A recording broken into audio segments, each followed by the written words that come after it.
Hi guys! Broken hearted ako ngayon, so bibili tayo ng iPhone 15. Hahaha. Ang dami ko na naman pimples, no? So sa mga magtatanong, hindi ko na alam kung anong gagawin ko sa pimples ko. Hahaha. Balitaan ko na lang kayo sa mga next vlogs kung anong gagawin ko dito. But for now, bibili ako ng iPhone. For the clout. Hello guys! This is for YouTube. Bibili ako ng iPhone 15, so I'm with my pussycat dress. Mga expectations ko sa pagbili ng iPhone 15. Number 1, mapapagastos ako. Number 2, gaganda ang camera quality ng aking vlogs. Although meron naman akong camera, yung Canon M50. Kaso, sobrang bigat niya, guys. Ang hirap niyang i-vlog.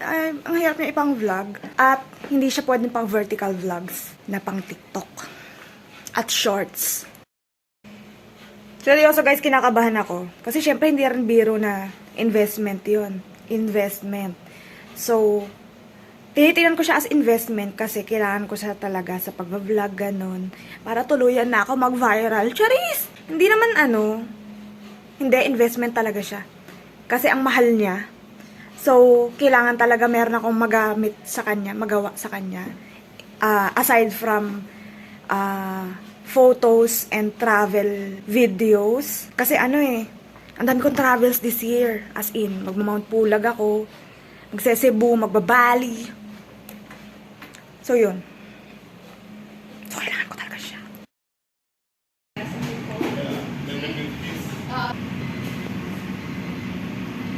So the burger should be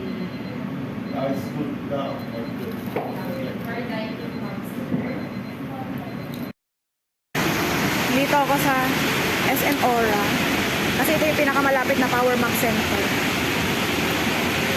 Wish me lang. This is it, that's it. Pasok na ba ako?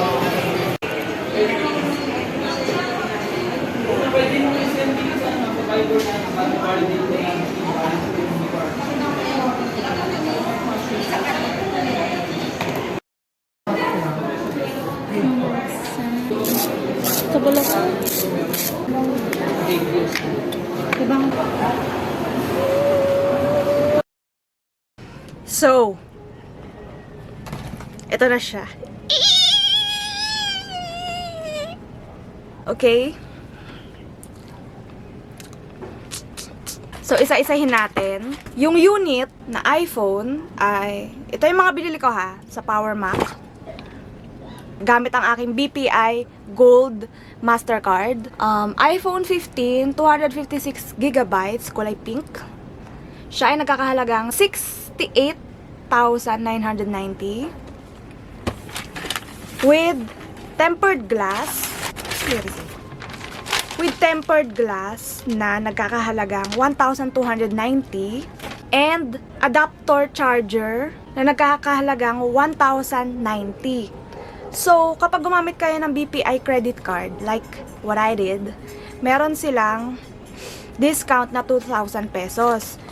Minus siya dun sa iPhone ko. Kaya, ang lumabas sa receipt, 66,990 na lang. Plus, nag-avail din ako, meron akong prepaid voucher na 500 pesos worth na parang GC ganun. So, nabawas din siya doon. Ngunit, subalit tatapwat, kumuha ako dahil ako'y isang paranoid little bitch. Kumuha ako ng 2-year coverage, Protect plus theft protection, anti-theft. Kung sakaling manakaw or mawala, pwede nilang palitan, same unit. 5,290 yung lumalabas dito, 5,290. Pumapatak na 220 pesos per month ang dinagdag ko. So, in total, 3,090 ang babayaran ko every month for the next 2 years. Tama ba yung decision mo, Woxy? Hindi natin alam.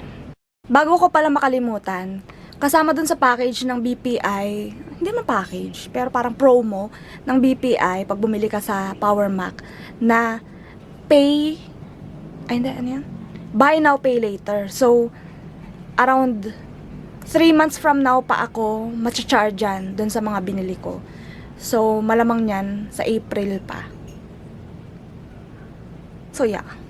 May time pa ako magbayad ng iba ko mga utang. conversations over time. Huhuhu. So yon, i-open natin. Kasi alam ko namang gusto nyong makita ang aking bagong iPhone 15. Ito siya. Doon ko na in-unbox sa Power Mac. Ang ganda, very sleek ang design. Sleek! Ay! Bumukas na siya. Ganito ba talaga to?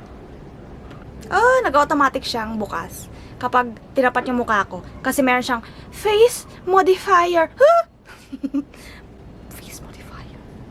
Hindi, mali. Identification. Ano yan? Face identification? Ito yan. Kulay pink. Sa mga magtatanong kung meron pa silang ibang ways para makapag-install, hindi ko alam. Sinasabi ko na sa inyo, hindi ko alam. Hindi ko natanong dahil lutang ako nung binili ko to. As in, para akong nasa Cloud9. Specifically, iCloud9. Ito yung charger niya. Type-C. Both Type-C. So, bumili ako ng gantong charger. Saan ba dito? Binuksan na to eh. Ito, adapter. Type-C din yung adapter niya. Yan. Ano to? 30 watts. Ang galing, no? So, pumapatak. Halos wala akong binayaran dun sa tempered glass tsaka sa charger. Kasi, supposedly naman talaga dapat wala akong binabayaran eh. Kasi naman, dapat package na yun. Apple, Mac, kung ano man kayo. Diba? Pag bumili ka ng cellphone, natural may charger. Bakit hindi nyo nilalagyan ng charger, mga... Anyways, yun lang. I'm a vlog using this phone. Tingnan natin kung gaano kalinaw ang aking pores. Pag... Oh my gosh! Mukha akong haggard! Mukha akong haggard! Kitang-kita yung yellowish na ipin ko. I love it. Uy, kasing linaw na niya yung camera ko. Charot, hindi. Mas malinaw ka pa rin. Canon M50. I love you. Yun lang. I'm happy with my purchase. At least, may peace of mind na ako kung sakaling mawala siya or manakaw. Halagang 220 pesos per month. OMG. Pero yeah, ang mahal ng peace of mind ko, pero I'll take it. Okay, bye. Please subscribe if you love me.